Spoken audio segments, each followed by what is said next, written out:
we doing today?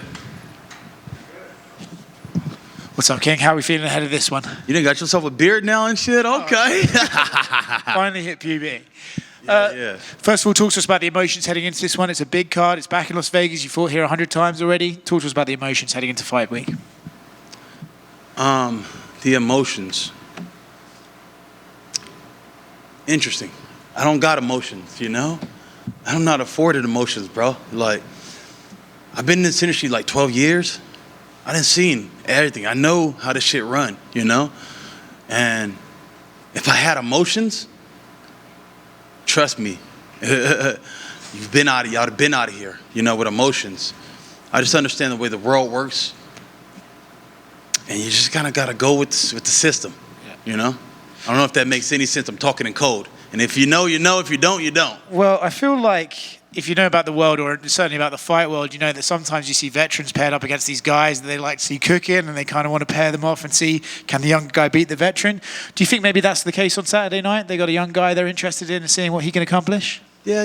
They trying to see what he can do, you know? You're kind of getting somewhere around you're getting warm. But we're getting there. I feel like you don't really need any motivation to come and feel like you want to prove something to the world and show people how skilled you are. But when, you know, they had the Paddy fight, same sort of vibe, right? When you think maybe like, oh, they're kind of trying to build someone off me, does that make you want to come in here and be like, nope, reminder, I'm still at the top of the game? Yeah. I'm just a contract killer, bro. I'll be at my house, you know, and they'll call me and say, hey, we got a contract for you. You know, go out there and fulfill your obligations. Do what you need to do. And that's all I'm doing, simply. Obviously, we've had the name change. King has been around for a while now, but, you know, it used to be Bobby King as the nickname Green. Do you have to get a new nickname now that your name is officially King? Are we going to be King Bobby Green now, or how do we make it work? I fucking don't know, bro. I don't fucking know. Be honest, it's like, I got into it with like a lot of dudes in my hood. And we was a bunch of black guys in a circle. And I go, hey guys. Because if you tell a black man he's not a king, he'll look at you crazy. He might even punch you in your face, you know? And we feel like we're naturally kings. And I'm like, I don't agree. I feel like if you're going to be a king, you got to have a castle, you know? Where's your castle if you're a king, you know? And so that's like, and they're like, oh, well, I have a house that I'm renting, you know? I'm like, no, that's not yours, you know? And even a mortgage, it's not yours until you own it. I know we got to still pay property taxes and they can still lose it, but blah, blah, blah. My name's on it and it's mine, okay? And so I own it. And so that's what I was explaining to them is like, hey, we're not kings until it takes certain things to be a king. First of all, you need to be good at heart, you know? A real good dude, real solid and truthful and honest. You're willing to help people and take care of a village. I took care of so many people, you know, helped so many people. And then top of that is having that castle to show the people that I earned this, you know. And so that's the reason I'm changing my name is just, I want to do something different. And some people call me Bobby, some people call me King. I don't give a fuck, bro. It's just like, it's just for shits and giggles. Who cares? I don't care. Not to get too deep on this, but you say about you take care of a lot of people and stuff like that. Sometimes we see in combat sports, you know, guys take care of everyone around them, and slowly but surely those people take advantage or they take it for granted. Do you ever have to stop yourself and be like, well, I want to look after these people because they're appreciative, but I have to make sure that I'm not ever giving too much to too many people? Yeah, exactly. It's a funny game with people, you know, especially when they think you got some money. You know, everybody got an issue and you're the one that can fix it. And so it's a real funny game and seeing between love and not love. And sometimes that's real hard to see. You think everybody loves you, but you start finding out as these roads get dark and stuff, you know, everyone's looking out for everyone else, you know. We're all looking out for ourselves. Best of luck on Saturday, man. There's a few in front of you. You made a lot of headlines when you were on that podcast defending Anthony Smith and just a lot of the veterans of this game. I'm just curious, do you feel like the fans in general, because I've asked this question to Cub Swanson, I asked this to Anthony, and they say, there's some fans that never watched the WEC. They never knew you were in Strikeforce. They don't know what King of the Cage is. They don't know any of these other promotions. Do you feel like the fans that maybe discovered this sport during the pandemic when it was the only thing going have done their proper research and like they respect the veterans of the game like yourself? Yeah. First of all, I was just trying to break that shit down to TJ. And I was like, TJ, you got what, 23 fights? Look how much his has failed him after 23. Imagine I got 50. This is my 51st.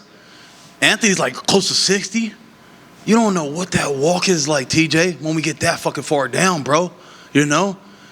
To keep doing this and chugging along, that's what my hat's off to Tony Ferguson, Nate Diaz, Jim Miller, those guys that are really fucking true fighters till the end. We fought the young, the new, the next version, the next generation, and the next generation, you know? So, like, some people, like, they look at us like, well, you're not champion, so I don't even know if I could even talk to you. And it's like, damn, you just overshadow so much. Like, you have no idea what it is to be those guys, you know?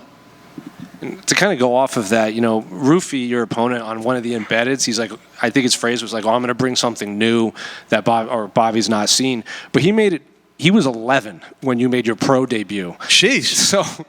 So do you think that's just like young fighters hear fighters say stuff like that and they think that's what they have to say? Because like realistically, what could a fighter like Mauricio Rufy bring that you haven't seen inside of a cage? That's crazy. I was telling him the same thing. I'm going to show you something that you ain't seen. You know, I know you've seen my fights, but everyone will say like once they got in it with me, it was totally different, you know? It's different when we're getting into the actual fight, you know? And so what I do want to tell him, because I heard he was saying, like, I'm going to be talking shit to him. And I'm like, bro, I don't talk shit to anybody. I don't know where y'all got this narrative for me. Like, I'm a good dude, bro. And I don't got no disrespect or hate for nobody, you know? I just tell truths when I'm in there. If you talk to anybody that's fought with me, I didn't talk shit to them. I'll just be like, that was okay. I say it's okay. I'm be honest, like, it's okay. Or if I say it was good, I'm like, okay, that one was good. All right, come on, let's go. Let's keep it going. So I'm just not talking shit. I'm more so just telling truths if I want to say anything, you know? And so I don't know where these guys are getting it from. Like that Grant Dawson guy, he said something like, you're trying to get in my head. I'm like, I've never tried to get in nobody's head, bro. Like, what? That's kind of weird. I'm going to get into your head. Like, that shit's weird, bro. I'm a cool ass dude. I don't be tripping about nobody. But they just take some shit and think I'm doing some weird voodoo. Get in your head. Just a couple more. I don't know if you're a guy that pays attention to like where he stands in like the lightweight record books, but you know you have the most significant strikes and total strikes in UFC lightweight history, and you're the only lightweight with over 2,000 total strikes landed. I think the next one close to you is at 1,700, and that's Jim Miller. Is that stuff you pay attention to, or do you even care about stuff like that in the record books? I don't really try to pay too much attention to it. That means that I go to work. That means I stay busy.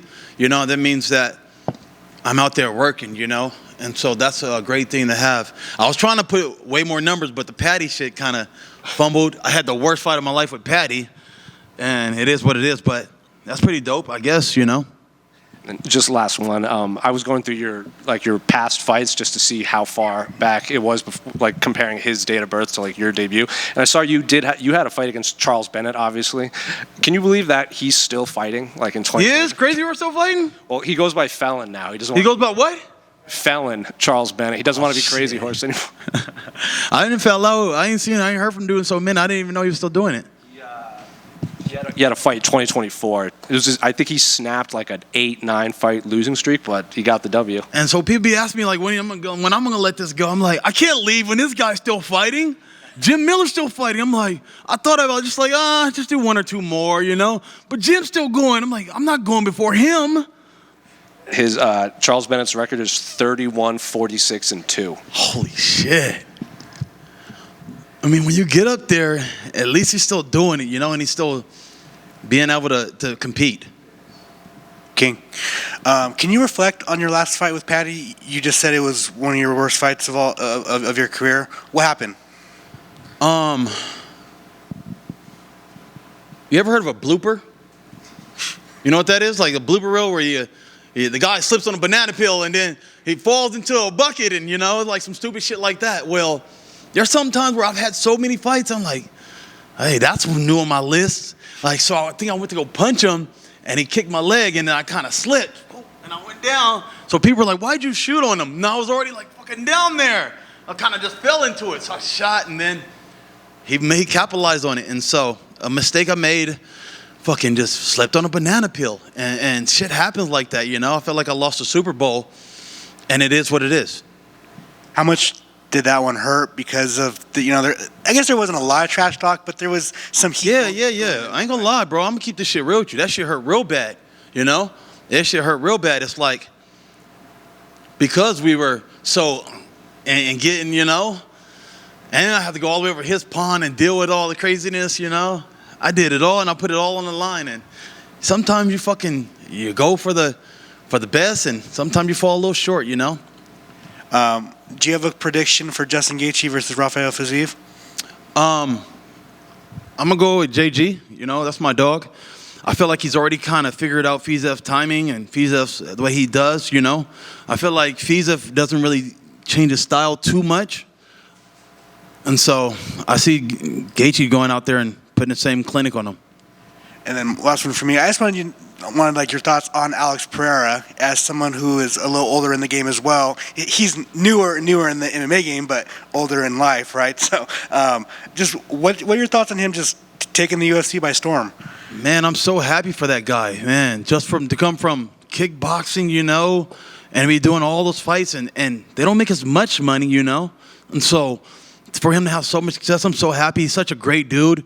He's living the life, bro. He's everywhere. I saw him at Drake concert, you know? Like, he's living the life. And at this age, you know, it's a blessing. But it's also like, because some people compare weight classes. That's a difference. In their weight classes, it's one shot, one kill, and you can seal the deal. And so it also gives them a little bit more longevity because, hey, I only took this many amount of punches, you know, versus in our division, you might take a lot more. Thanks, man. King over here. 2 quick ones to your right. Saw you run into former opponent Jalen Turner out there. How was that like? I told you I'm not no dick, bro. Like, I'm not that guy, you know. It's just all love, you know. I'm happy for Jalen and everything he got going. I want to see him have success, you know. I love to see a black man get some money. You know, it's only a few of us in this division, so each one of us getting some shit, that's a blessing, you know. I want to see every black man be successful in the UFC. Oh, that's awesome to hear. And obviously, you take a distinct route in terms of goal setting in the fight game. We know a lot of guys and girls shoot for the belt, and that's that. In your case, you prioritize, like you mentioned earlier, taking care of the ones around you and even yourself. Was that the mentality you've always had when you first entered the game and picked up the gloves? And do you think we should see more professional athletes undertake this mentality that you go to? I don't know, bro. I'm from San Bernardino. I'm from where the broken are there, you know, and so all we could think about is getting out of this hole, which is financial poverty, you know? And so I don't know if I've been programmed this way or what from society, but that's all that's been my journey. It was to get us all up out of here, you know? Get us up out of here, get us out of struggle, you know? I don't like to see my friends or my family in pain or the struggle. So it's all about getting everybody and creating something that we all could kind of eat off of or we all could kind of move off of, you know? And what is left on King Green's bucket list? What's left on my bucket list? Okay, that's kind of interesting. It ain't shit to do with this shit. I'm gonna be honest with you. Like, I fight, but I fight to secure people's lives, you know? I got all my kids at home. I'm running an apartment complex. Getting ready to buy a club. Like, I'm doing all kind of things. I got 27 chickens. I'm working on farm stuff. Like, I got 1,000 things I'm doing. So those are things on my list to make sure that I seal the deal on all those things. That everything I set out to do, I did, you know? Thank you. King over here. So all these businesses and the apartment complex, all that's in the Inland Empire? Yeah. I got a house in LA I bought.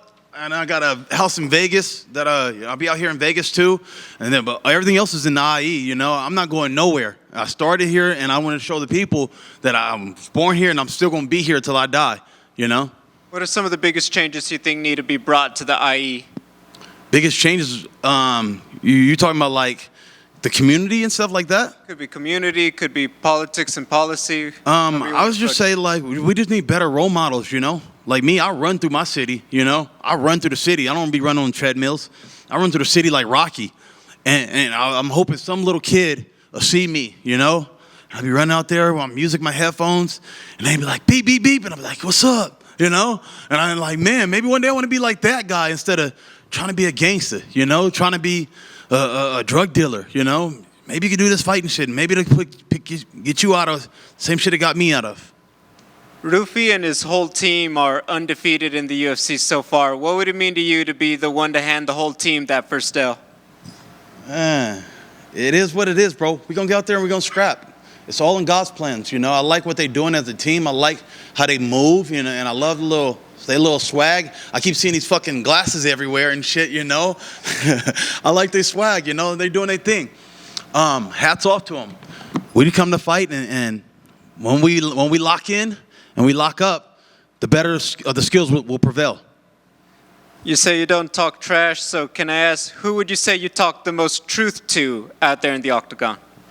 He don't speak English like that, so it's like, with this guy, I'm like, what do I need to say to him, you know? I don't really got much to say to him, so it's like, he don't even speak English like that. And I speak a little bit. I'm not saying obrigado, you know? I just learned a new one, was boa sage. So I'm still learning Brazilian from my instructor, but it ain't much for us to say but to fight. So you would be willing to talk truth in Portuguese if you get better at it? I guess so. All right, thank you guys.